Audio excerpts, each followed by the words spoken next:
Peace everyone, I'm Mascard here, and today I'm going to be talking a little bit about symmetry.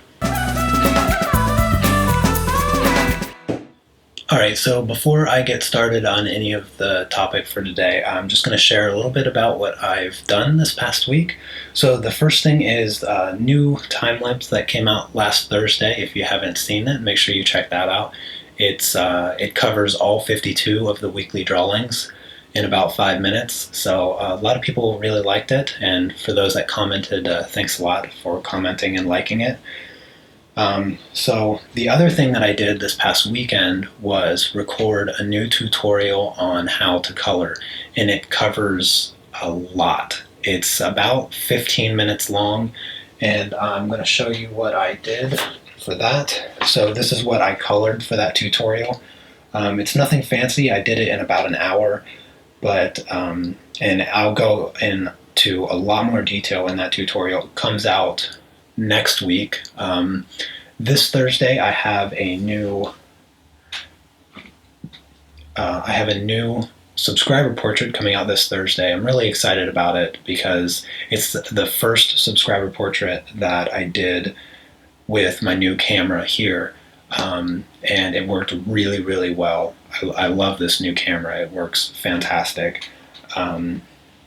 It's because of this camera I can shoot the drawing journals like this with dual cameras now. So yes, so make sure you be on the lookout for that. It's this Thursday it comes out. And then what else? Yes, right before I recorded this video, I colored this. So some of the things that I talk about in the new tutorial that's coming out next week, I applied to coloring this. I woke up this morning and I was just like, I have to color something. I don't know what I'm going to color. I just need to color something. So I grabbed a reference photo. I made a color palette using these colors. I don't know, I maybe used about 10 colors or so. And I just did this. I did it really, really quickly, so it's not the best thing in the world. But I was just experimenting with the colors, and it was a lot of fun. So this is something that I did before recording this video. And then without further ado, let's get into the artist feature of the week. So the artist feature of the week is Milyusia Arts. She does a lot of really great abstract work using water-soluble graphite.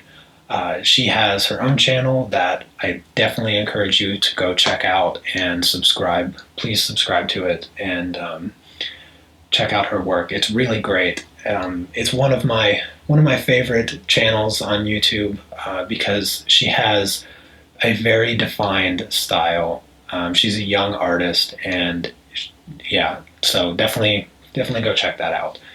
And then the next thing, bringing me into the topic of this video, is I was asked by the Dynas if I could give some tips on how to draw symmetrically, like eyes, hands, feet, and things like that. And so I'm going to just give you a few quick tips that can help you drawing things symmetrically.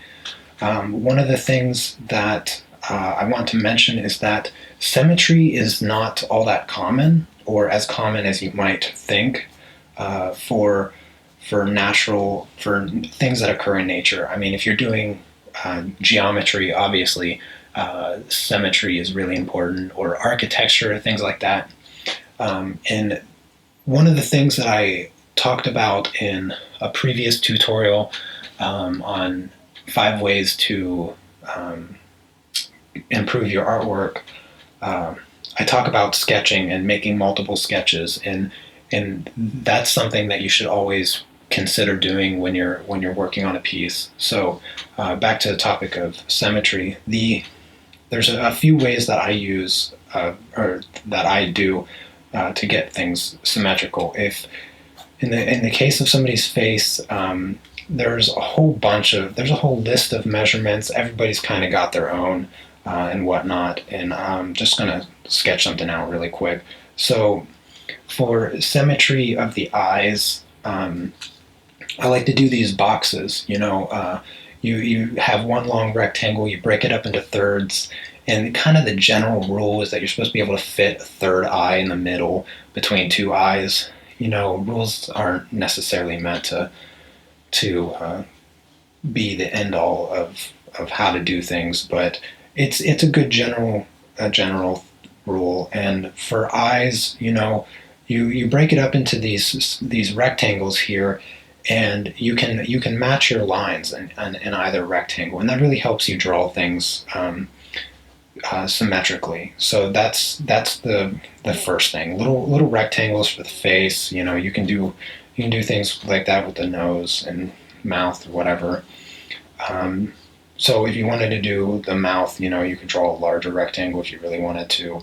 Split it in half and think of, the lips coming down like this. Something, yeah, whatever. Yeah, so that's one thing that you can do for symmetry. When it's a person's face, you normally don't want to draw it directly straight on, so symmetry is going to break. If the face turns a little bit to the side, you're going to lose that symmetry. But one of the things that you can still use this rectangle idea. You have these rectangles, except one rectangle is going to be a little bit longer and the other one's going to be a bit shorter, and that gives the effect of the face being turned a little bit. I'm really trying to draw anything spectacular and just sketching really quickly, so to kind of give you the idea.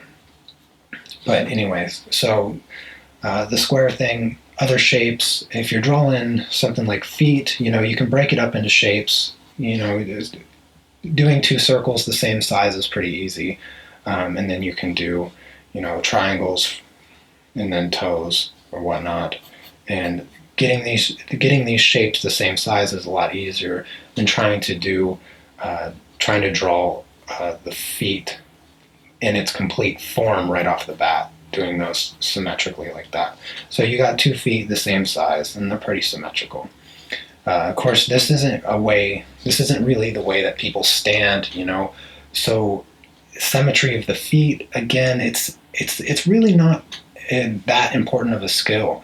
But size-wise, if I wanted to draw feet that looked a little bit better, let's say I want this foot faced forward, I have these circles that kind of represent the ankle of the feet, and then I just turn my triangle forward, and then I have a more natural looking stance. And so in that case, the same size, that's what really matters. And you can do that by just having circles of the same size. That's one way. So the last way that I'll show you is a little bit more, I don't know, it's something I learned when I was in first grade. It's something I never forget. So say you want to have something symmetrical about this line. So I'm just going to fold this paper in half or whatever.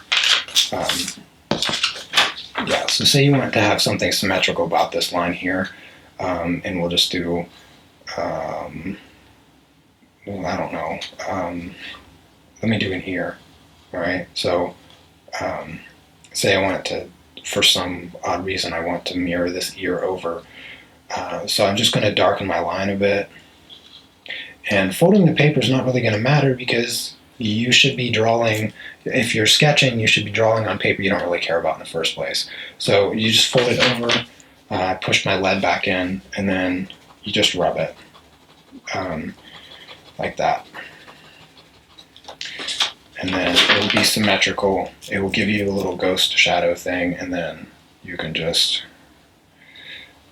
draw it like, yeah. So there you go. 2 symmetrical things, and I don't know, maybe you could throw a face in here. And then now you got eyes that stick out, or ears that stick out real far, and it's 3 squares for the eyes. Yeah, you get the idea. So that's some tips. There's some tips on drawing symmetrical.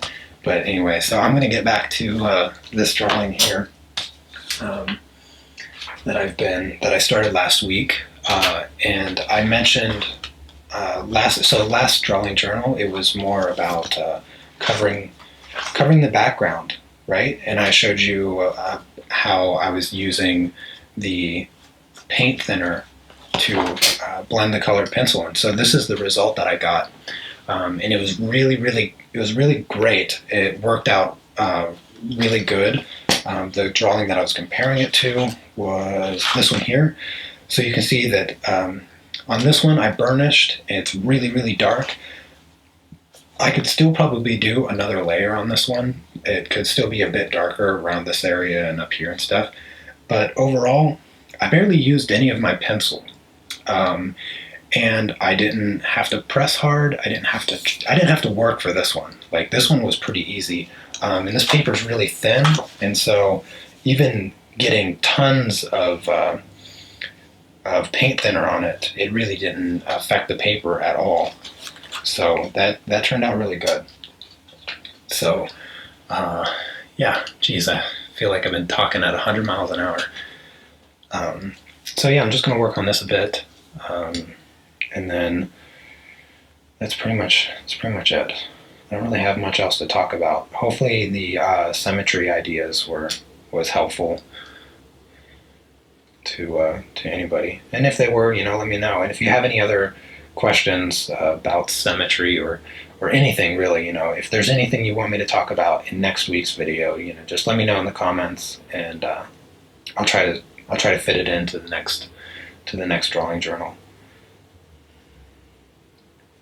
But yeah, the tutorial, so let me get back onto that topic. So the tutorial that I recorded, I recorded it Saturday, and I actually recorded it twice because the first kind of go at it, I was just not feeling it. Like, I spent like 3 hours recording this very detailed, elaborate tutorial on how to color. And by the time I finished it, I was like, you know what? I don't like the flow. The information didn't flow real well. And so I redid it and recorded it all over again. And it was a pretty big pain, to say the least. And even after I recorded it the second time, I felt really disappointed with the way that it was coming out. And so I almost thought like I wasn't going to do it. Like, I'm not even going to do this right now. I'll just record it some other time. But I went ahead and went into the editing process. I was like, you know what? I'm just going to edit this and see what I can make out of it. And I spent, I don't know, maybe about 5 hours editing all of the footage. I had about 60 gigabytes of footage recorded for this tutorial, and so I just went through it all. And surprisingly, once I got kind of all the information laid out on a timeline and stuff, it actually turned out to be a really good tutorial. I think a lot of people are going to really like it. I cover a lot. I really wanted to make a really comprehensive tutorial on a guide to coloring anything that you want to color, like the most complicated picture you can imagine. I just wanted to show you a way to simplify the process of coloring to the point that you can color things that you never thought you would be able to color.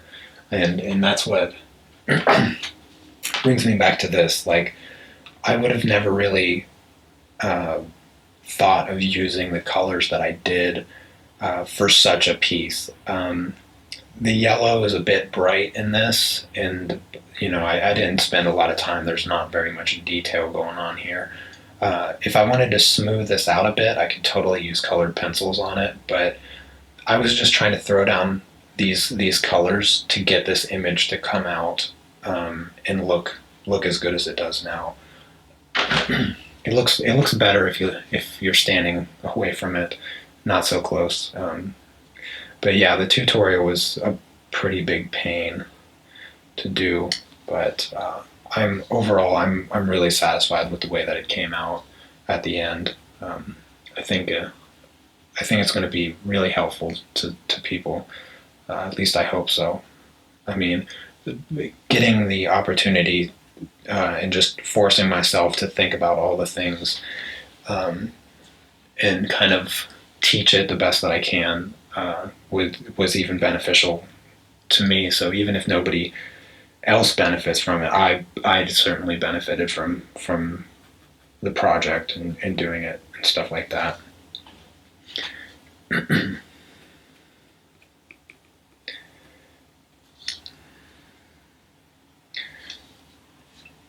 Yeah. Goodness, I don't even know what else. I've just been so busy with that tutorial. It pretty much took up all of my weekend. I thought about actually recording this video a day early, uh, but I decided not to. I need to. I need to do a lot of homework after I record this and upload it. So I know I didn't get a lot of coloring here done on this piece because I was yapping about stuff the whole time. But hopefully you enjoyed this video. If you did, and you're new to my channel, make sure you subscribe. I do these every week. If you have any questions, just feel free to ask me anything in the comments. And yeah, I will see you all next week. Have a great week. Take care, everyone. Peace.